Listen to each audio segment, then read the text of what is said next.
much better. Good morning, children. Good morning. Good morning, friends. Lovely. That's so wonderful to see you all sitting so quietly now, ready to do your good listening. Now, I'd like to welcome Nadia to Rokesley Infant School this morning, and Nadia is from Team Margot, as you can see up on the whiteboard at the front. Margot has come to talk to you today about something really important and an event that's happening at Coleridge on Saturday, this weekend. So I know that you're all going to do really good listening this morning. So I'd like to welcome Nadia to come and introduce herself. Thank you everyone. Thank you for inviting me here today. As you just heard, my name is Nadia. So why am I here today? Well, you may have heard your parents, carers or teachers talking about a little girl called Margot. This is Margot. And the event that's happening on Saturday at Coleridge Primary. Well, I'm Margot's auntie and I'd like to tell you a little bit about her and also to tell you about this event that's called Crouch End for Margot. So Margot was an extraordinary little girl. She used to love wearing bows in her hair. She had a very cheeky smile. She also loved wearing ballerina tutus, and she would do something called tutu racing, which is really just doing a running race in a tutu, and she'd try to get me involved and I'd always run away. She also loved the movie Despicable Me. I'm sure lots of you here know that movie, right? Yeah.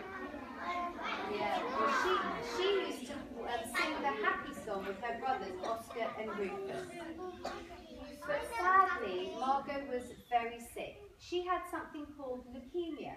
Now this is a blood cancer, and it means your bone marrow, which is your body's blood factory, wasn't working properly.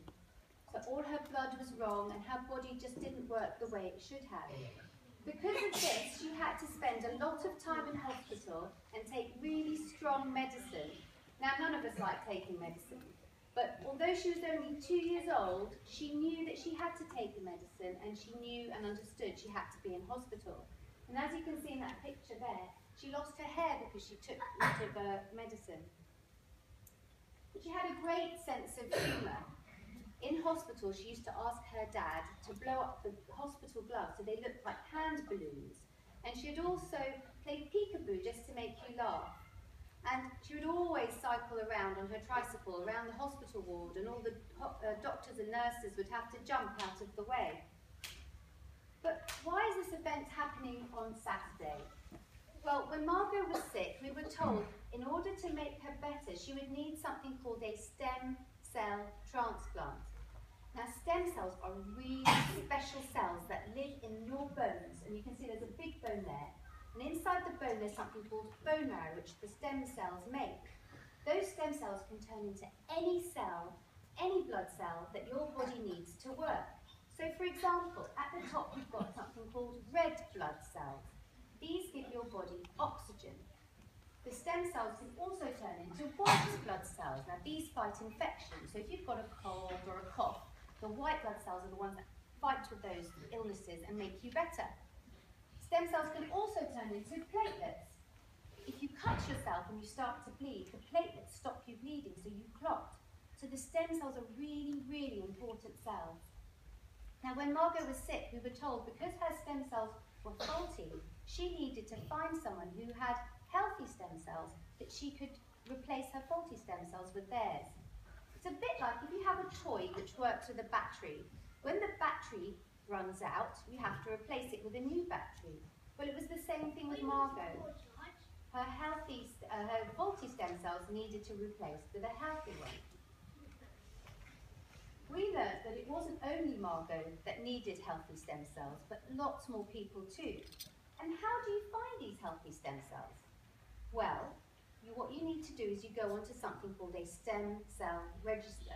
This is basically a long list with names and details of people who have healthy stem cells and who want to give them to people who need them.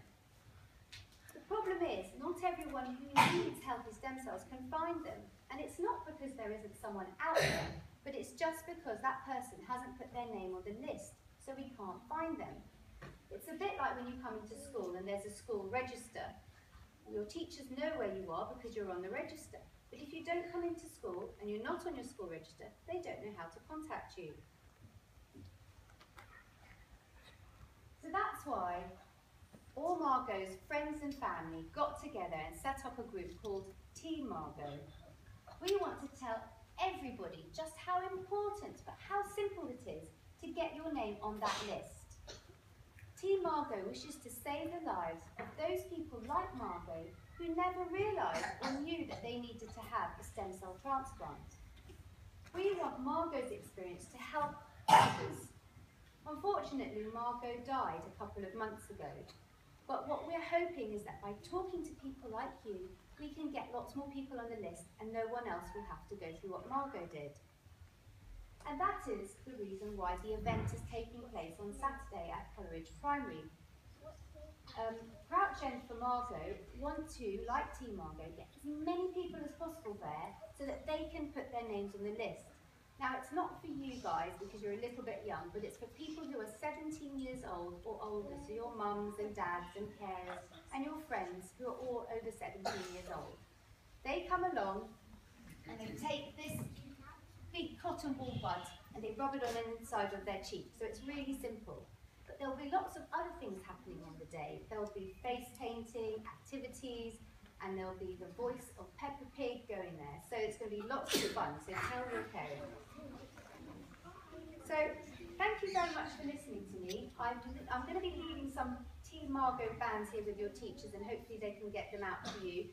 I like to wear mine because sometimes people ask me, what's that on your wrist? And I can say, well, this is to remember my niece Margot and also to tell them the importance of putting your name on the database. And just before I go, I would like to read a little story called The Starfish. I think this story is really important because it explains that just even one person putting their name on the list might save one person's life.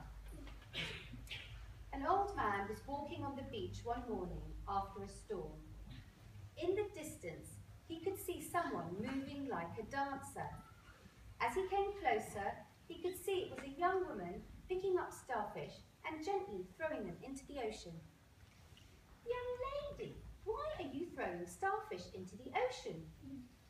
"The sun is up and the tide is going out, and if I don't throw them in, they will die," she said. "But, young lady, do you not realise that there are many miles of beach and thousands of starfish? You cannot possibly make a difference." The young woman listened politely, then bent down, picked up another starfish and threw it into the sea. It made a difference for that one. Thank you very much. Does anyone have any questions?